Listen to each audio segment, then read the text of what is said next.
Hamza Studio,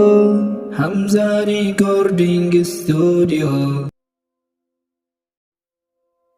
Gafi Malimuddin Sadin Tandir Kamatatu Ilmana Marati Sibihu Debi Gabrici Rabbi Sabihu Dini Sabihu Nabi Sabihu Nabi Sunu Muhammad Khante Sallallahu Alaihi Wasallam. Gafi Rabbin ke Debi Rabbin ke Aisana tajadi lena gudise Amale rantu fa'ala ma tajadi le gudise Inni gabbara ma khiya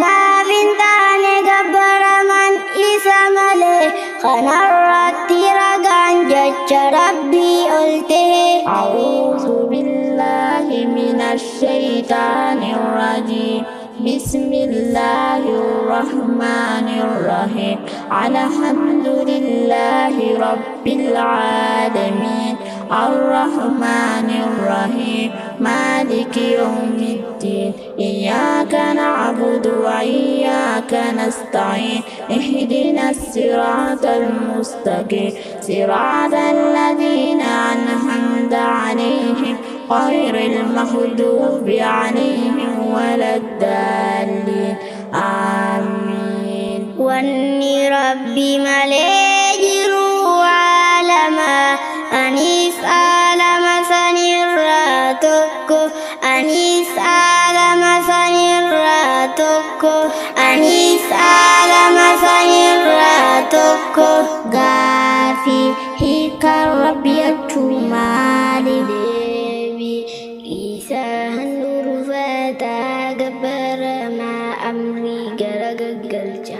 Isuma bicha tu ibadah haka godata Isuma bicha tu ibadah haka godata Isuma bicha tu ibadah haka godata Gafi Rabbi khimanin baita Debi min bekhamalatu safin Amalle umasatin Kanarati ragan jacha Rabbi ulte A'udhu billahi minash shaitanir rajim Wa min ayatihi al-laylu wan-naharu wasyamsu wal-qamaru La tasjudu lisyamsi wala lil-qamari wasjudu lillahi allazi khalaqahunna in kuntum iyyahu ta'buduna Kunillil malatu masarrahi Alkani fi guyan adu fi jirni Adulin sujudina Jia fillahin sujudina Rabbi isanu me bicha sujuda Yo warreni sabicha gabba utatan Yo warreni sabicha gabba utatan Yo warren Rabbi bicha gabba utatan Debi Rabbin khiyai sana tajadi lena gudise Amale rantu fa'ala ma tajadi le gudise Inni gabbara ma khiya